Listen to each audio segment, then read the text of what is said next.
Colosenses hemos visto algunas afirmaciones de suma importancia. Por ejemplo, dice que en Jesús, habita la plenitud de la deidad. ¿Qué significa? Él es enteramente Dios. Para nosotros eso parecería simplemente una repetición sin mucho beneficio porque nosotros sabemos que Jesús es Dios. Pues para la gente de ese tiempo el enredo era mayúsculo. ¿Ya? Los que venían de la cultura griega no tenían un Dios, tenían una multitud de dioses. Y por debajo de ellos tenían semidioses. Algunos de ellos eran hijos de los dioses, pero todo un enredo grande. Y así se conformó la mitología griega. Uno pensaría, bueno, pero los de trasfondo judío tenían las cosas claras. Eso hubiera sido ideal, pero no era así, porque por siglos los judíos habían recibido mucha influencia de los persas especialmente, y a través de ellos del zoroastrismo, que era la religión persa que tuvo mucha influencia aún años después del Señor Jesús, ¿no? Desde la época en que los persas dominaban al mundo hasta siglos después. Bueno, con toda esa confusión, el apóstol ha tratado de poner en orden las cosas, ¿no? Y decir, no es así, no hay muchos dioses, hay un solo Dios. Solo que ese Dios es en tres personas. Y cada una de las tres personas tiene que ver con nuestra salvación. Y el Señor Jesús, que no es un semidios o un subdios o algo así, es Dios enteramente junto con el Padre y el Espíritu, tiene la plenitud de la deidad y por tanto, siendo Él nuestro Salvador, no necesitamos más. Ya está claro. ¿Ya? Entonces, hay un creador y una sola creación, que es el resultado de la obra creativa, creadora de Dios. No hay más. Nosotros somos parte de esa creación. Ahora, nosotros hemos sido beneficiados por Dios porque Él no solamente nos ha creado inicialmente, sino que nos ha redimido. Redimido, ¿qué quiere decir? Rescatado, comprado, adquirido por precio. Somos doblemente suyos. Somos de Dios por la creación y somos de Dios por la redención. Esa redención, en el caso nuestro específico, es decir, de los seres humanos, tiene una característica sumamente interesante, importante, y es que para redimirnos, el Señor Jesús ha tenido que hacer una operación de conquista. Ha entrado en el reino de las tinieblas, lo ha desbaratado, ha vencido al enemigo y ha cometido un saqueo y se ha llevado el botín. Nosotros somos el botín. ¿Ya? A nosotros nos ha rescatado y nos ha trasladado prestándose una palabra, ¿recuerdan? La palabra deportación. En un acto de deportación nos ha llevado del reino de las tinieblas al reino del Hijo de su amor, dice en el capítulo 1. Por tanto, en Él estamos completos y no tenemos más necesidad de nada.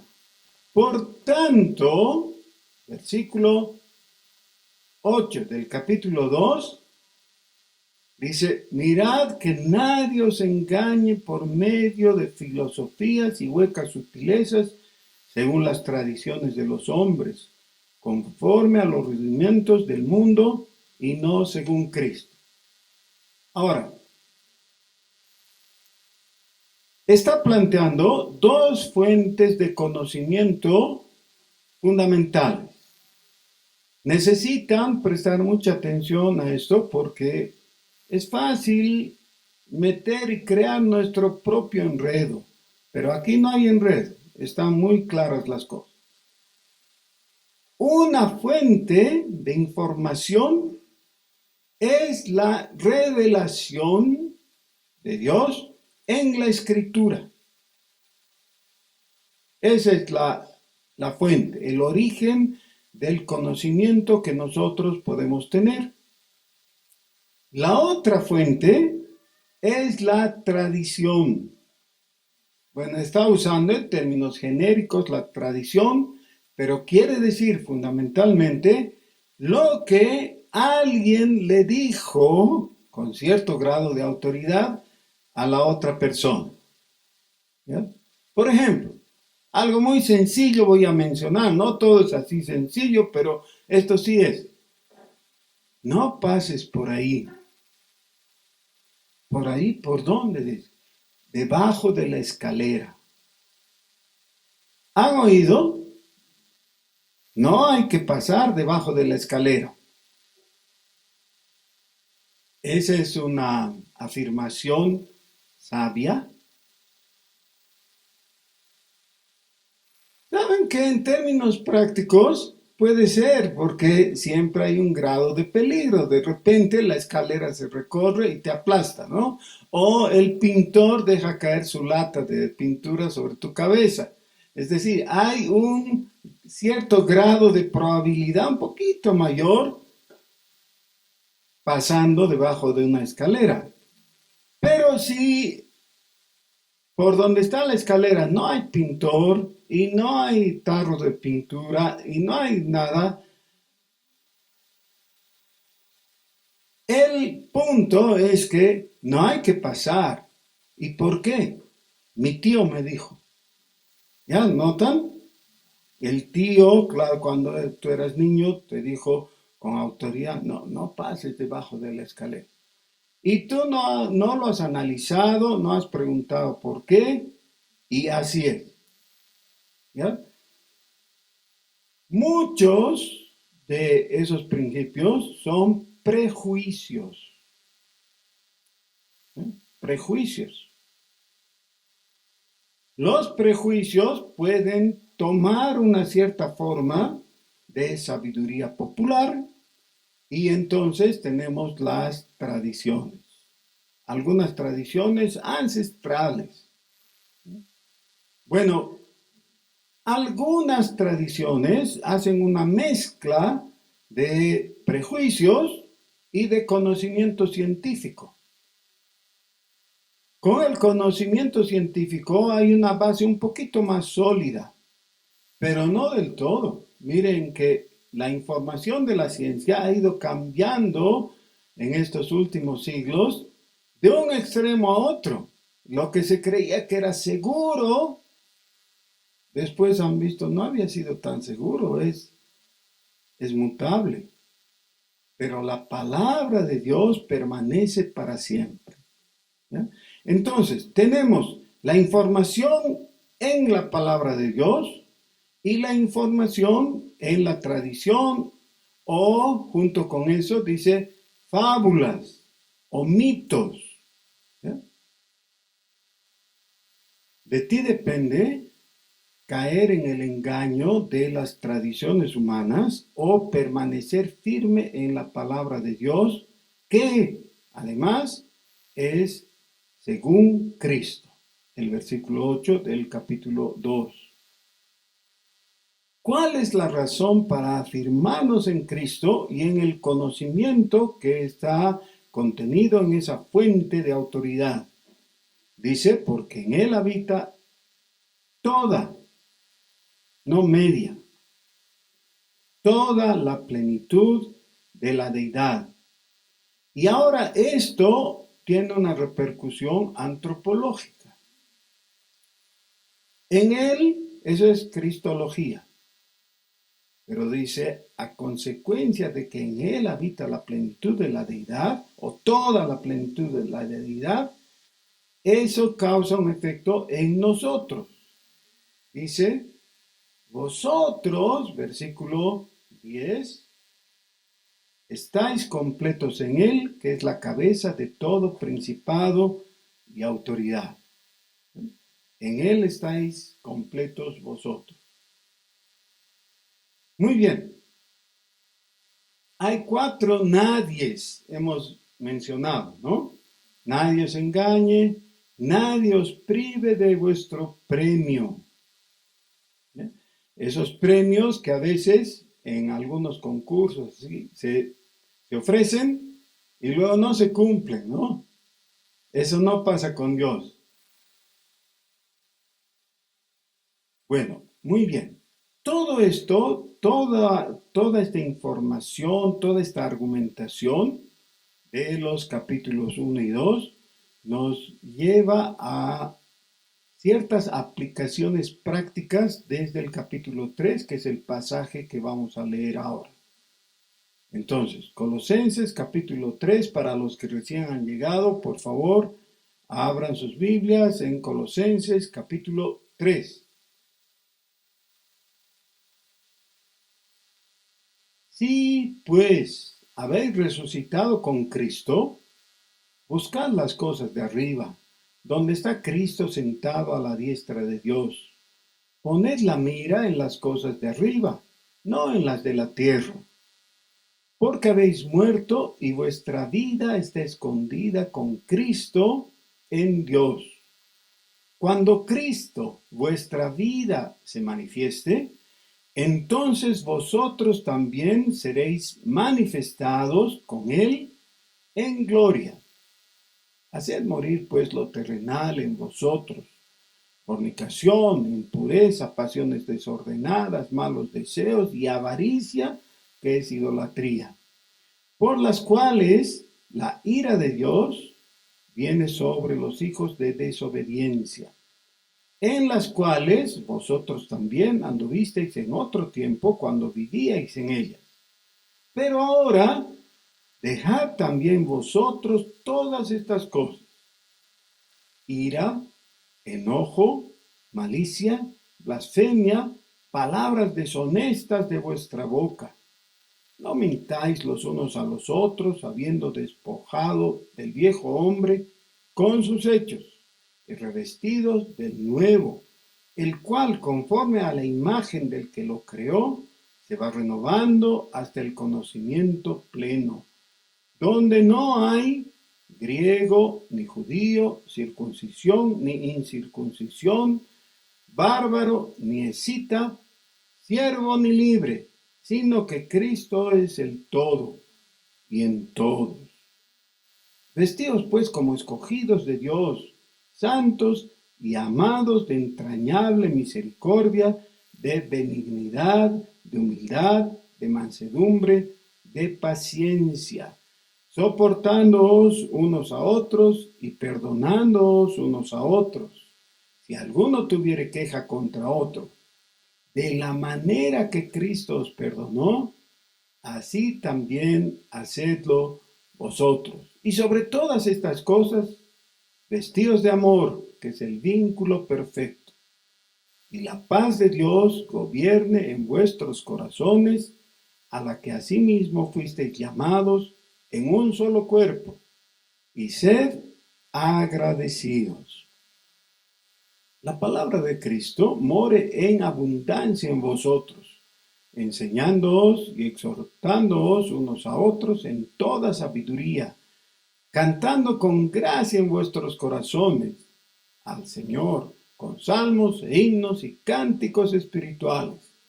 Y todo lo que hacéis, sea de palabra o de hecho, hacedlo todo en el nombre del Señor Jesús, dando gracias al Dios Padre por medio de él. Amén.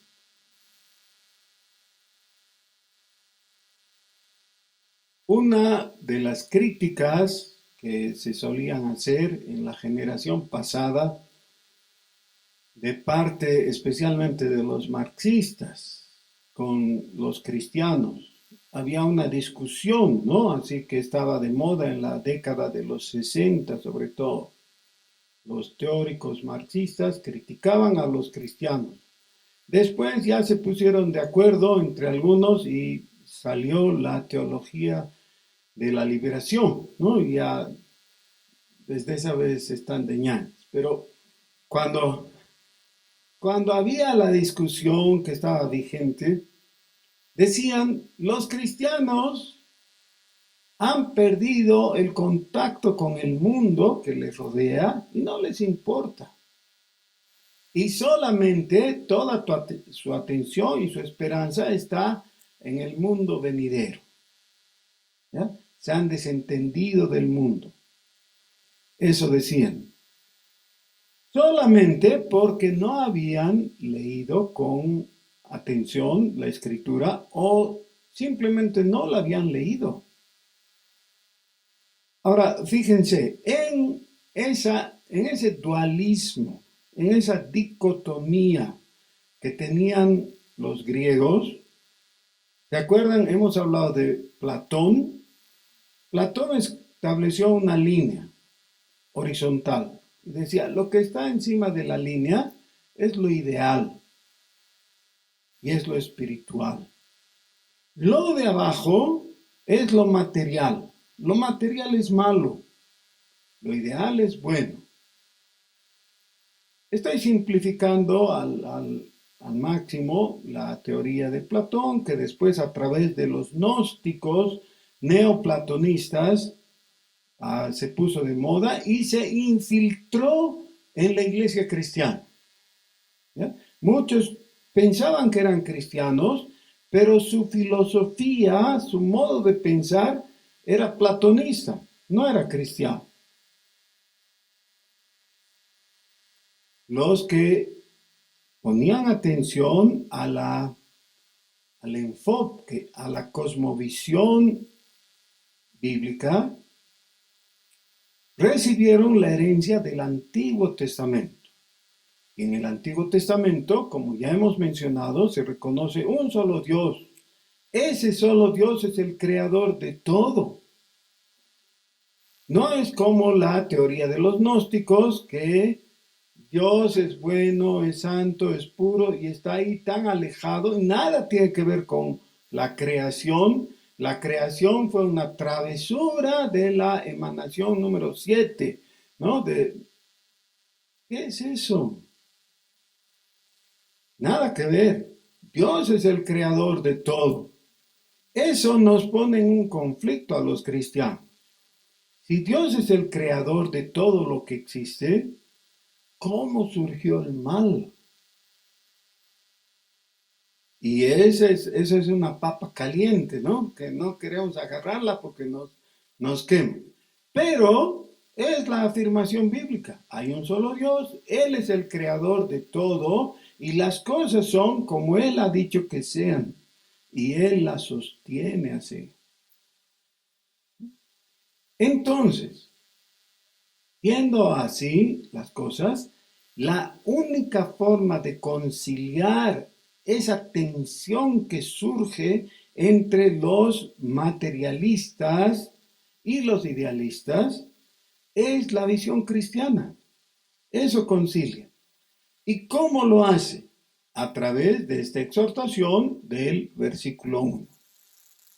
Si ustedes han resucitado, es decir, si han tenido la experiencia de que Jesús derrame su espíritu en ustedes y en ustedes se produzca la nueva vida, o sea, el nuevo nacimiento, que también se usa a veces como resurrección espiritual, ¿no?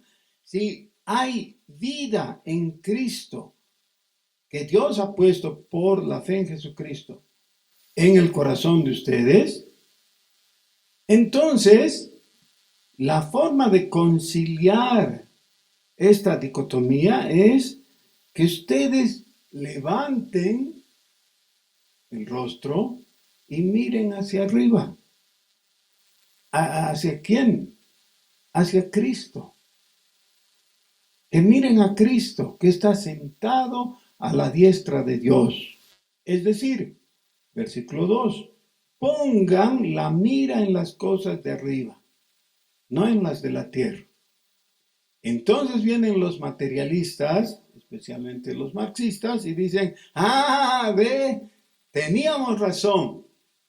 Ustedes son los que despistan a la gente, por eso nosotros decíamos que el cristianismo o la religión es el opio del pueblo. ¿Ya? Solo sirve para adormecer, para distraer a la gente. No es así. No es así. ¿A qué se está refiriendo en realidad? Versículo 5. Haced morir, pues, lo terrenal en vosotros. Y esto es lo terrenal. Fornicación, impureza, pasiones desordenadas, malos deseos y avaricia, que es idolatría. A eso se está refiriendo. No se está refiriendo a algunas cosas con las cuales los espiritualistas tienen problemas. Por ejemplo, tienen cargo de conciencia de disfrutar de un buen picante surtido. En serio, se sienten culpables de algunas cosas así porque dicen, eso no es muy espiritual, ¿cómo voy a estar disfrutando tanto mi ají de lenguas, ¿no? Cuando más bien debiera estar hablando en lenguas. Se sienten mal por algo que no tiene culpa, cuando debieran sentirse mal por aquello que la Biblia llama pecado. ¿Qué es eso? Lo que acaba de mencionar en el versículo 5. Fornicación, impureza, pasiones desordenadas, malos deseos y avaricia, que es idolatría. Ahí están mencionados algunos de los pecados que también están en varios otros pasajes de la Biblia. Por ejemplo, Romanos capítulo 1. ¿Ya? Y que tienen consecuencias en nuestra conciencia. Dice el versículo 6. Cosas por las cuales la ira de Dios viene sobre los hijos de desobediencia. Ahora, aquí puede haber una confusión que vamos a tratar de aclarar para evitar el problema. Cuando la Biblia habla de hijos en una forma metafórica, se está refiriendo a un vínculo ideal establecido entre alguien, tú por ejemplo, y algo. No que haya sido originado por ese algo. Ahora, los que ya saben esto, tengan paciencia, necesito hacer la aclaración para todos. Hay dos formas de hablar principalmente. La una es la forma literal, es decir, literal quiere decir al pie de la letra, ¿ya? El significado solamente por lo que se entiende en la palabra. Hablamos de una mesa y ¿qué tenemos en mente? Una mesa, eso. Ya. Los literalistas, entonces, pueden ser un poco más confiables, sobre todo en su interpretación, cuando son consecuentes con el literalismo. Pero no hay forma de ser literalista en forma absoluta, en términos absolutos, y no morirse de aburrimiento. Porque Dios nos ha dado, entre otras cosas, la capacidad de utilizar el lenguaje más allá del literalismo, ¿no? Y tenemos una serie de figuras, de instrumentos para proyectar nuestro lenguaje en una comprensión más amplia y más profunda. No habría poesía, por ejemplo, si todo fuera literal. No habría la capacidad que tienen algunos de utilizar el lenguaje y embellecer lo que están diciendo. Entonces, de vez en cuando encontramos en la Biblia que tenemos algún pasaje en el que no sabemos con seguridad si se debe interpretar literalmente o es solamente una figura. ¿Ya? Si es simbólico o es alegórico o de qué se trata. Por ejemplo, el tema que muchos mencionan recurrentemente, el milenio. El milenio es algo literal, es decir, son 1000 años literales. ¿Y cuándo ha ocurrido o está ocurriendo o va a ocurrir?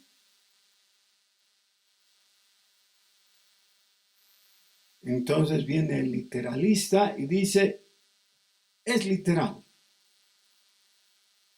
Ah, bueno, entonces estás en problemas. La palabra milenio no está en la Biblia. ¿Cómo puedes ser literalista con lo que no está escrito? No hay la palabra milenio en la Biblia. El único pasaje en el que se habla del asunto, pero no aparece la palabra milenio, es en Apocalipsis 20, y ahí se habla de 1000 años, pero no dice milenio. Ahora, ¿se deben interpretar esos 1000 años literalmente? No hay necesidad de ver así, hay que ver la carga conceptual del contexto. Y eso nos va a ayudar. Y entonces tenemos una interpretación sencilla, natural y coherente con el resto de la Biblia. Y así sucede con muchos otros pasajes. Ahora vean cómo la misma Biblia nos indica esto en forma tan interesante. Vean ustedes, dice el final del versículo 5, y malos deseos y avaricia, que es idolatría. Ahora, aquí estamos en un problema. Mezcla dos conceptos. ¿Qué es la avaricia? Lo que tiene, lo que siente el avaro. Por si acaso la palabra en español es avaro, no es avaro o alguna otra, ¿verdad? Avaro. La avaricia, dice, es idolatría. Ahora entendemos, la avaricia es pecado y la idolatría es pecado. Pero la avaricia es idolatría. ¿Cómo? Bueno, es una de las maneras en que la riqueza del lenguaje nos ayuda a meditar. Porque resulta que la avaricia puede llevarte a mirar las riquezas como una especie de adoración. Y eso es lo que pasa con la gente que cree que con dinero cualquier cosa se puede arreglar, que teniendo una masa de fortuna en tu patrimonio, los problemas se van a esfumar, van a desaparecer. ¿Y es así? Así es, desaparecen. Y por cada uno que desaparece aparecen tres. Sí, los que tienen mucha riqueza no tienen problemas, tienen más problemas, claro. Pero todavía hay un engaño, ya hay una ilusión en las riquezas. Fíjense, el Señor Jesús, al hablar de la parábola del sembrador, dice que parte de la semilla cayó entre espinos. Otra parte había caído en tierra dura, la otra en pedregal y la cuarta parte en tierra buena, ¿no? Pero la tercera es en espinos. Y la interpretación de eso es el engaño de las riquezas. No dice las riquezas. El problema no está en las riquezas, sino en el engaño que producen las riquezas, creyendo que con las riquezas arreglas todo. ¿Ya? Y sin que te des cuenta, tu corazón empieza a confiar en las riquezas, que a veces ni tienes. Es la ilusión nomás. A veces sí tienes. Igual, la idolatría surge entonces en el corazón de aquel que es engañado por las riquezas. Por esa causa, la fe se muere. ¿Quieres matar la fe? Entonces puedes sembrar en pedregal, según la parábola del sembrador. Ok, dice, la avaricia que es idolatría. Cosas por las cuales la ira de Dios viene sobre los hijos de desobediencia, no sobre los creyentes, sobre los hijos de desobediencia. Y hemos dicho, los hijos de desobediencia no son los que han sido procreados o concebidos por la desobediencia. La desobediencia no puede procrear hijos, es simplemente la manera en que vincula a la persona con la desobediencia o con cualquier otra mala característica. Esto está mucho más claramente ilustrado en pasajes como Romanos capítulo 1 o Efesios capítulo 2, donde dice que somos hijos de ira o que éramos hijos de ira y éramos hijos de desobediencia, pero hemos sido rescatados. Simplemente quiere decir vinculados con la desobediencia o vinculados con la ira. Ustedes ven que imprescindiblemente nosotros vinculamos a la gente que conocemos con algún elemento. Por ejemplo, hay algunas personas chistosas que solo estás pasando y te hacen una broma, ¿no? Son muy graciosos. A David Santalla es así, ¿no? ¿Lo han conocido? A David Santalla era un cómico que lograba hacer reír a su público. Lo interesante es que salía del escenario, ya estaba en otra situación, y era más chistoso todavía. Porque le salía automáticamente, a todo le hallaba gracia. En una ocasión tuvimos que cooperar para un programa de televisión, había que ir al Alto esa vez, y fuimos juntos todo el camino al Alto, por el camino antiguo, ¿no? ¿Se acuerdan? Todo el camino él fue haciendo, no, no chistes conocidos, no es que tenía un repertorio e iba sacando, sino que podía haber una piedra en la calle y ese era un motivo de algo gracioso, ¿ya? Ahora, para mí, por ejemplo, sería muy difícil desvincular a David Santalla del aspecto gracioso, ¿ya? Casi es verlo y reír, ¿no? Porque uno espera que le haga bromas y que haya algún aspecto chistoso del asunto. ¿Qué tal si alguien que te está empezando a conocer te vincula con la ira? Efesios 1, no, Efesios 2, Efesios capítulo 2, hijos de ira, hijos de desobediencia, hijos de desobediencia. Infelizmente, en nuestros días, muchos papás creen que cuanto más desobedientes son sus hijos, más dignos de encomio son. Dicen, ay, este mi hijito es la pata del diablo. No, pata del diablo, qué cosa horrible para el pobre niño. ¿Ya? Lo que quieren decir en realidad solamente es que es travieso.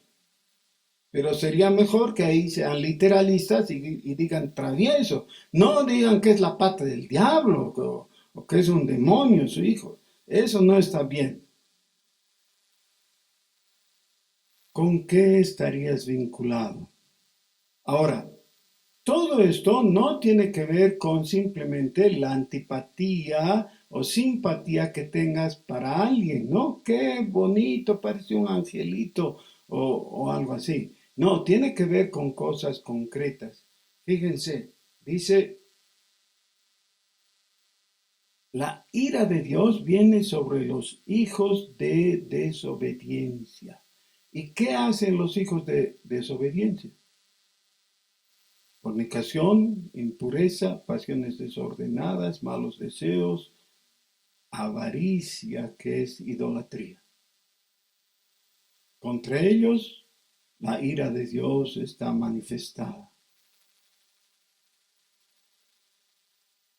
Hay, yo creo, estos pecados muy pesados, muy crudos, muy fuertes, y algunos que quizás podríamos pensar que no lo son tanto. Versículo 8.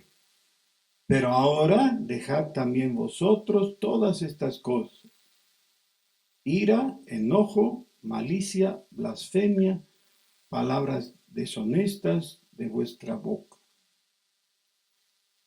Por alguna razón hay creyentes que creen que se pueden dar el lujo de tolerar ciertas palabrotas en su boca. Dicen, no, no es tan grave, no hay que ser mojigato. ¿Podemos hablar cualquier cosa? El Salmo dice que los pensamientos de mi corazón y los dichos de mi boca sean gratos delante de ti, oh Señor. Si tú crees que te puedes permitir ciertas palabrotas, tienes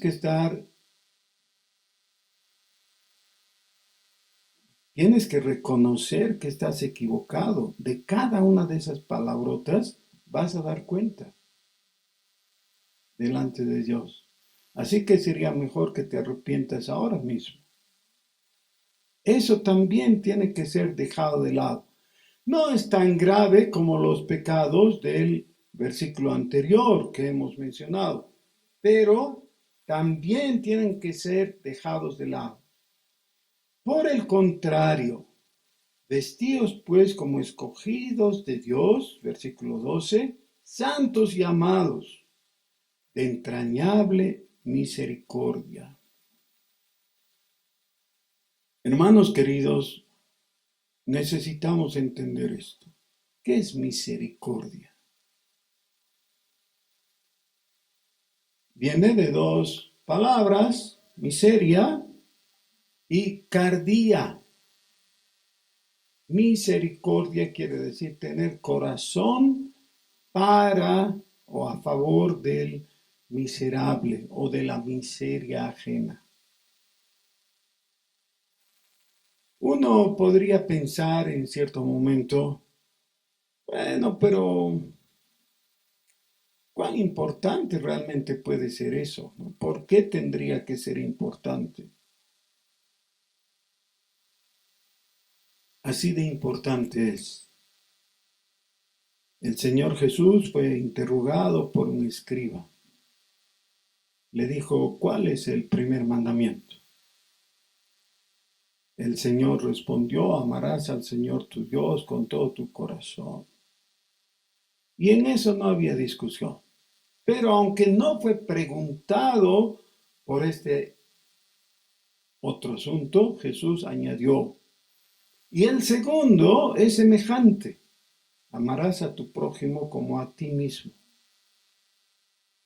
Entonces el escriba se quiso hacer el vivo y le dijo, ay, ¿quién es mi prójimo? Como para que el asunto sea tan largo y enredado que quede en nada. Pero Jesús no le respondió en forma teórica, le contó una parábola, que es una de las parábolas más conocidas del Evangelio, diciéndole un hombre estaba bajando de Jerusalén después de haber adorado. En su camino se encontró con unos asaltantes que lo dejaron por muerto después de haberle quitado todo. Estaba herido en el camino. Pasó un sacerdote y no lo ayudó. ¿Tenía buenas razones el sacerdote para no ayudarlo? Y tenía. Tenía la prohibición de tocar sangre. El herido estaba herido, hubiera tenido que tocar sangre, entonces mejor se pasó. Luego pasó un levita y tuvo la misma actitud. Finalmente pasó otro hombre que se detuvo, le curó hasta donde pudo sus heridas, le echó aceite y vino, lo llevó en su cabalgadura hasta el mesón más cercano y ahí pagó por él y se comprometió que si habían más gastos, el mesonero lo atienda, que él le iba a pagar. Y lo dejó en el mesón, bien atendido. Es decir, le salvó la vida. ¿Cuál era el estado del herido antes de ser encontrado por este hombre? Un peligro de muerte, ¿no? De miseria, de miseria. El hombre que lo encontró y le ayudó, lo encontró en miseria y tuvo un corazón para él. Lo recogió y lo llevó a un lugar seguro. El Señor Jesús entonces le hace la pregunta al escriba. Le dice, ¿quién de ellos mostró amor? Contestó el escriba, el que usó de misericordia. El que usó de misericordia. Y Jesús le dijo, ve tú y haz lo mismo. Ahí está. ¿Puedes amar a Dios con todo tu corazón? ¿Puedes? Seguramente, pero no se puede ver. ¿Puedes amar al prójimo como a ti mismo? Es decir, tener misericordia por él. ¿Puedes? Eso sí se va a ver. Y esa es la enseñanza de Jesús. Ahora, vean la aplicación del apóstol Pablo.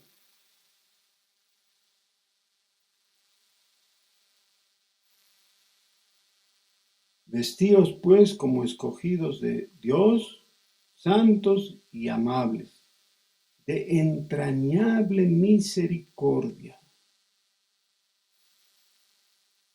Eso es. De benignidad, de humildad, de mansedumbre, de paciencia. Ese es el mandato. Estamos muy cerca a terminar este año. Los economistas dicen que ha sido desastroso. Y espiritualmente, ¿cómo ha sido? ¿Cómo ha sido para ti? ¿Un gran año?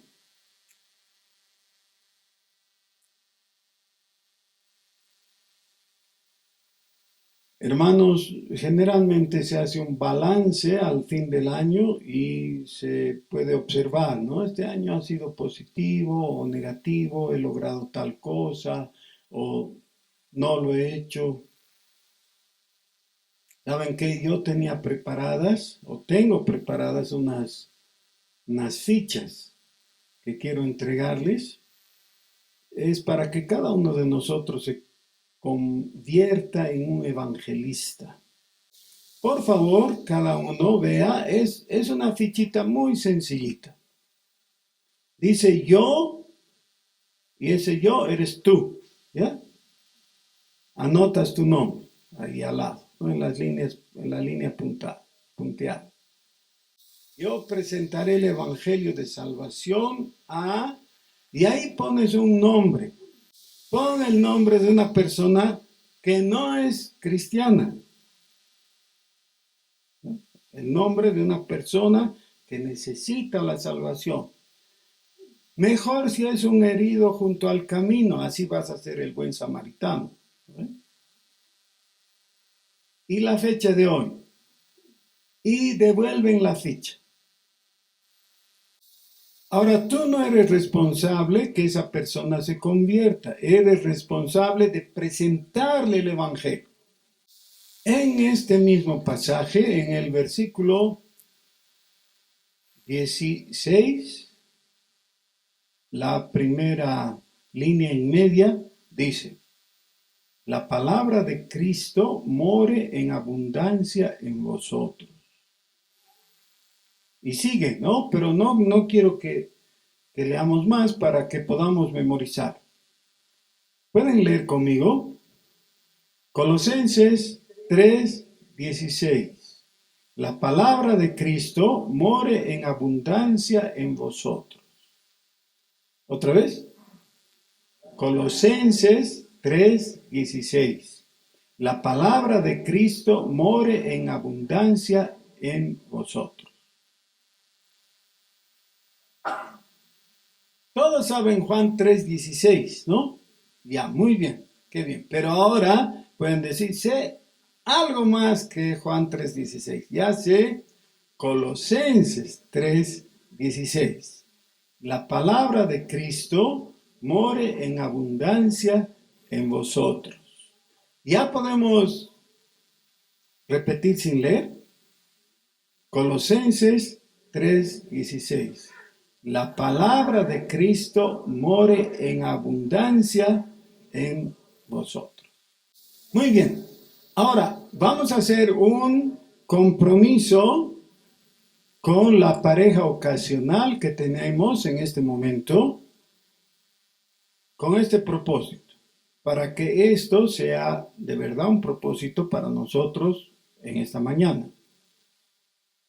La palabra de Cristo va a morar en mí. No va a ocurrir si no leo, ¿no ve? Entonces, ahora vamos a tomar un compromiso, pero muy bien concretado, ¿ya? No es algo de, ya, voy a leer cada que pueda. Eso no es compromiso. Voy a leer la palabra de Dios todos los días.